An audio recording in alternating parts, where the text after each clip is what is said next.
Hello friends, welcome to my channel. आज का जो वीडियो है वो है डॉग के हेयर फॉल के लिए। तो जितने भी डॉग ऑनर्स हैं, डॉग लवर्स हैं, अगर आपके पास कोई डॉग है तो आपको देखना पड़ रहा होगा कि जैसे ही सीज़न चेंज होता है तो डॉग का बहुत सारा हेयर फॉल होने लगता है। डॉग उससे खुद भी परेशान होता है, उसकी वजह से आपके ऊपर भी बहुत सारी प्रॉब्लम्स आती है। डॉग अगर कहीं बैठता है तो बहुत सारे, आपने देखा होगा, वो जहाँ बैठता है बहुत सारे हेयर्स आ जाते हैं। और कई बार ऐसा भी होता है कि जैसे वो जहाँ सोफे पे, बेड पे, जहाँ पे भी बैठ रहा है, बहुत सारे हेड्स होंगे, आपके कपड़ों तक भी इसके हेड्स आ जाते हैं। ऐसे में आपको बहुत अनकम्फर्ट होगा ऐसे बाहर ऐसे हेड्स के साथ जाना। तो इस प्रॉब्लम के लिए आपको ये वीडियो देखना बहुत ज़रूरी है, क्योंकि हेयर फॉल ना कि आपके डॉग को परेशानी देता है, बल्कि आपको भी बहुत सारी प्रॉब्लम फेस करनी पड़ सकती है। तो इस वीडियो को पूरा ध्यान से देखिए। तो हेयर फॉल्स क्यों हो रहा है, क्या प्रॉब्लम है और क्या सोल्यूशन है, पूरा मैं इस वीडियो में आपको बहुत ही डिटेल के साथ बताने वाली हूँ। तो प्लीज़ इस वीडियो के साथ एंड तक बने रहिए।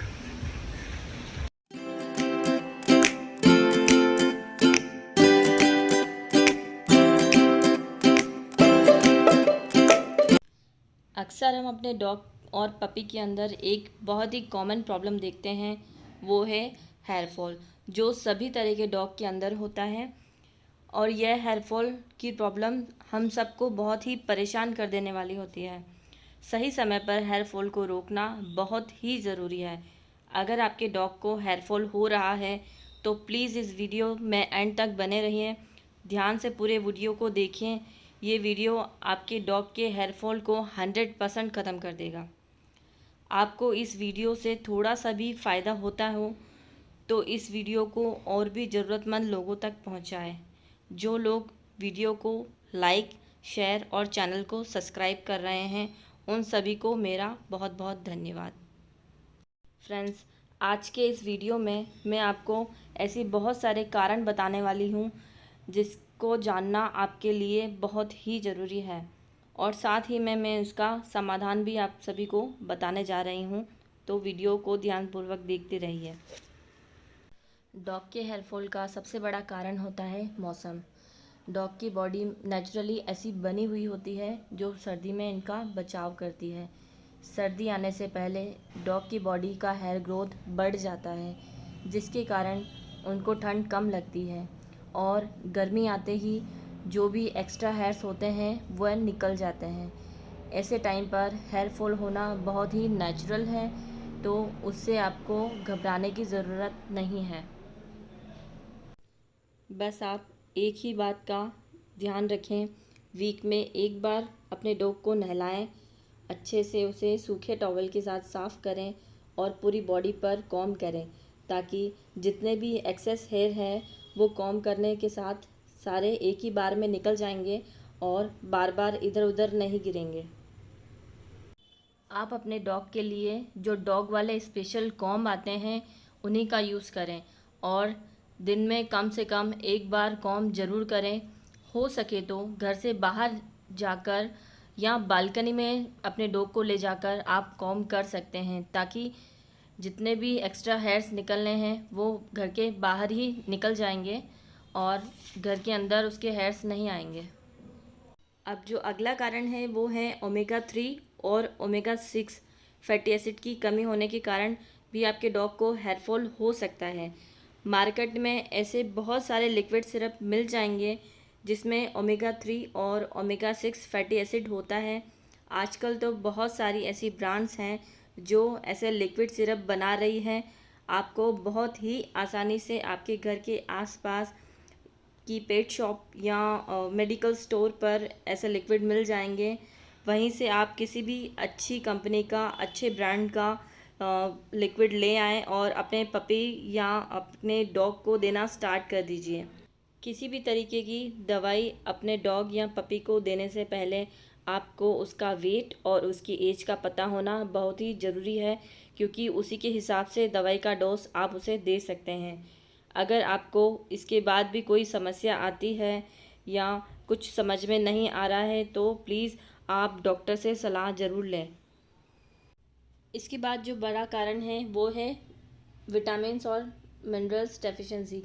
इसके कारण भी हेयर फॉल होता है। अगर आप अपने डॉग की रिवॉर्मिंग सही समय पर नहीं कर पाते हैं तो उसके पेट में जो कीड़े हैं वह उसके पेट में पहुंचने वाले खाने को खुद ही खाना स्टार्ट कर देते हैं, जिसकी वजह से आपके डॉग की हेल्थ में बहुत नुकसान पहुंचता है और उसकी बॉडी के अंदर जो विटामिन्स और मिनरल्स की कमी हो जाती है। हमको अपने डॉग के खाने के अंदर मल्टीविटामिन को ऐड करना बहुत ही ज़रूरी है, जिसकी वजह से डॉग का हेयर फॉल भी रुकेगा और रीग्रोथ में उसको बहुत हेल्प मिलेगी। मल्टीविटामिन बहुत सारे डॉग ओनर अपने डॉग को रेगुलरली देते हैं, तो उसके कारण उसकी हेल्थ में बहुत ही सुधार देखने को मिलेगा।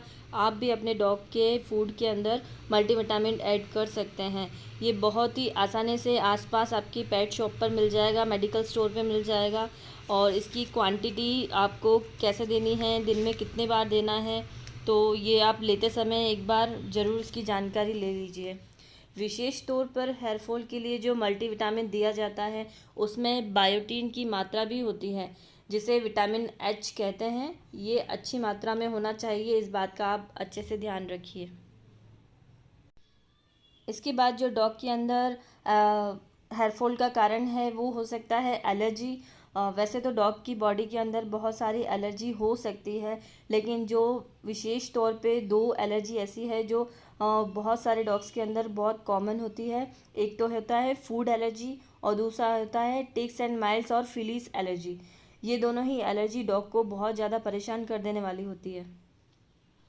फूड एलर्जी के अंदर आपको ये ध्यान रखना है, आप अपने डॉग को जब भी खाना दें संतुलित होना चाहिए और डॉग फूड ही दें। उसके अलावा आप कुछ भी अपने घर का बना हुआ उसे देंगे तो उसको फूड एलर्जी होना बहुत ही ज़्यादा चांसेस होते हैं उसके।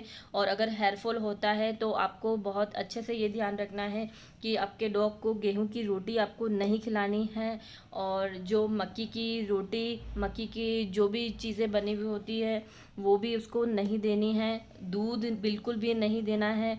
किसी भी तरीके की नमक से बनी हुई चीज़ जिसमें नमक डला हुआ वो बिल्कुल नहीं देनी है। चटपटी नमकीन चीज़ें उसे नहीं खिलानी है।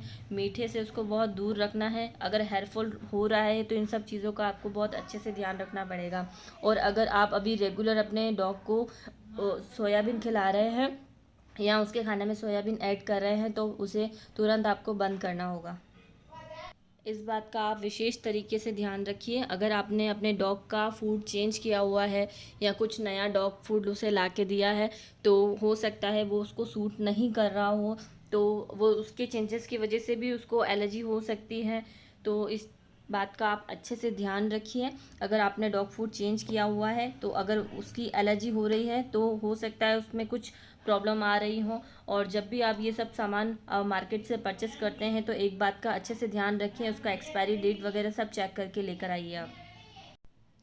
टिक्स एलर्जी के अंदर आपको ये ध्यान रखना है कि जो जगह साफ़ सफाई वाली नहीं हो रही है, गंदगी में आप अपने डॉग को बिल्कुल नहीं लेके जाएं। और जब हम अपने डॉग को बाहर लेकर जाते हैं तो आप देखते होंगे वो कहीं पर भी बैठना स्टार्ट कर देगा, कहीं रोड पर बैठ रहा है। अगर वो ऐसी जगह बैठता है और वहाँ गंदगी है तो ऐसी जगह उसको ना लेकर जाएं, उसे बैठने नहीं दें। हो सके जितना साफ़ सफाई वाली जगह पर उसे लेकर जाएं। और बाहर जाते टाइम आपको विशेष तौर पे इन सब चीज़ों का बहुत अच्छे से ध्यान रखना है। इसके अलावा आप ये चीज़ का विशेष तौर पर ध्यान रखें, जब भी आप अपने डॉग को बाहर घुमाने लेकर जा रहे हैं तो आप इस चीज़ का बहुत अच्छे से ध्यान रख लीजिए। दूसरे डॉग के कांटेक्ट में आपका डॉग नहीं आना चाहिए। जो स्ट्रीट डॉग होते हैं उसके अलावा जो दूसरे डॉग होते हैं उनके कांटेक्ट से उसे हमेशा दूर रखें। अगर आपके डॉग को टिक्स एलर्जी है तो उसको ईचिंग होगी, बहुत हेयर फॉल भी होगा और पूरी बॉडी पे उसके छोटे छोटे चत्ते जैसे स्पॉट्स बन जाएंगे, रेड स्पॉट आ जाएंगे, जिसकी वजह से वो बार बार खुजलाने लगेगा और हेयर फॉल तो होगा ही। तो इस चीज़ का भी आपको विशेष तौर पे ध्यान रखना है। और मैंने ये टिक्स और फ्लीज एलर्जी के लिए भी एक वीडियो बनाया हुआ है, आप वो वीडियो पे भी विज़िट कर सकते हैं। अगर इस तरीके की कोई प्रॉब्लम आ रही है आपके डॉग के अंदर तो उसका कैसे आपको सॉल्यूशन निकालना है, उस वीडियो से आपको बहुत हेल्प मिलेगी, तो उसको भी देखना आप ना भूलें।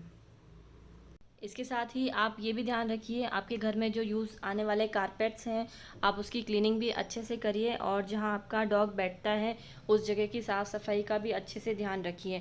तो इस तरीके की टिक्स और फ्लीज वाली एलर्जी उसे कभी नहीं होगी। ये टिक्स अगर आपके डॉग की बॉडी के अंदर हो गए हैं तो वो उसे बहुत ही नुकसान पहुँचाने वाले हैं। तो इन सभी बातों का आप पूरी तरीके से ध्यान रखिए। इसके अलावा जो दूसरी एलर्जी है वो है एनवायरनमेंट एलर्जी।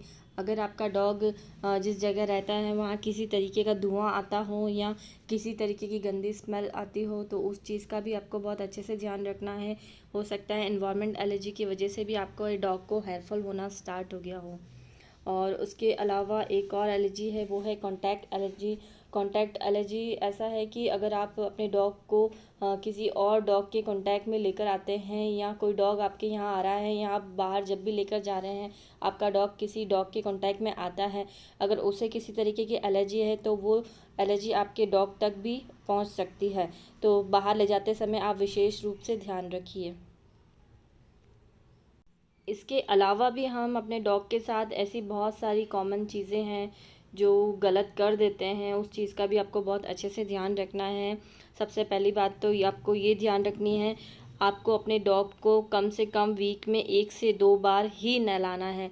अगर आप बार बार अपने डॉग को नहलाते हैं या हर रोज़ अपने डॉग को नहलाते हैं, उसकी वजह से भी उसको एलर्जी हो जाएगी और हेयर फॉल होना स्टार्ट हो जाएगा।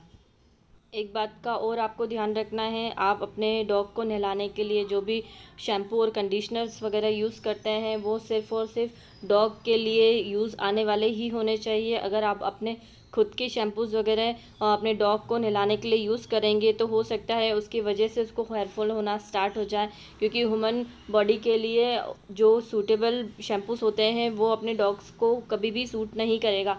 तो उसके जो सूटेबल डॉग शैम्पूस हैं वही आप पेट शॉप या मेडिकल स्टोर से लेकर आए और उसी से उसे नहलाएं। इसी के साथ आपको अपने डॉग की ग्रूमिंग के ऊपर भी विशेष तौर पे ध्यान रखना होगा। जो भी आप अपने डॉग का कॉम्ब यूज़ करते हैं वो डॉग वाले कॉम्ब ही होना चाहिए।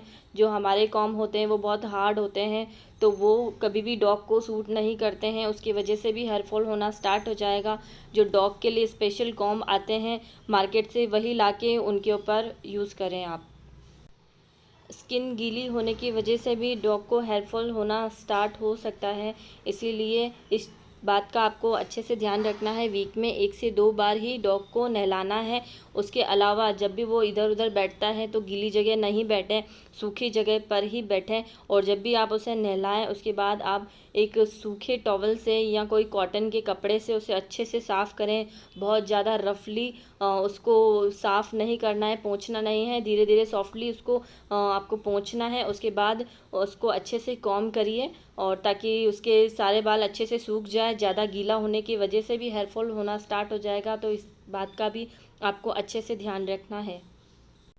डॉग को नहलाने के बाद आप उसको टॉवल से ही पोंछें। उसके अलावा अगर आप हेयर ड्रायर वगैरह यूज़ करते हैं तो आपको बिल्कुल ऐसा काम नहीं करना है, हेयर ड्रायर से नहीं यूज़ करना है, क्योंकि हेयर ड्रायर उसकी बॉडी के लिए बिल्कुल भी सूटेबल नहीं है। उसके बाल झड़ने स्टार्ट हो जाएंगे, हेयर फॉल होने लग जाएगा और स्किन बहुत ज़्यादा ड्राई हो जाएगी। तो हेयर फॉल डॉग की बॉडी के लिए बिल्कुल भी अच्छा नहीं है, तो इस तरीके का काम आप बिल्कुल ना करें। ये सावधानी आपको रखनी बहुत ज़रूरी है। इसके अलावा जो डॉग के अंदर हेयर फॉल का कारण है वो हो सकता है डॉग में होने वाली बीमारियां। आपका डॉग किसी भी तरीके से बीमार हो रहा है, उसे कोई बैक्टीरियल इन्फेक्शन है या किसी तरीके का कोई वायरल है या फंगल इन्फेक्शन हो रहा है, तो हो सकता है उसकी वजह से भी आपके डॉग को हेयर फॉल होना स्टार्ट हो गया हो। तो इन बीमारियों को आप विशेष तौर पे ध्यान रखिए। इसके बाद हम आते हैं डॉग के हार्मोनल प्रॉब्लम के ऊपर।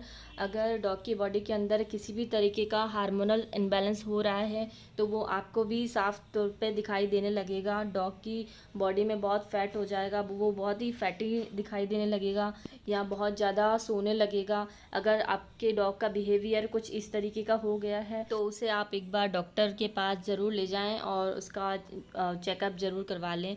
उसके अलावा भी आपको एक चीज़ का और अच्छे से ध्यान रखना है, जब भी आप अपने डॉग को नहलाते हैं 2 से 3 बार अगर आप नॉर्मल शैम्पू से नहलाते हैं तो उसके बाद आप 4th टाइम अपने डॉग को एक किसी भी मेडिकेटेड शैम्पू से नहलाएं जो उसके टिक्स और एलर्जी के लिए बहुत ही अच्छा रहेगा।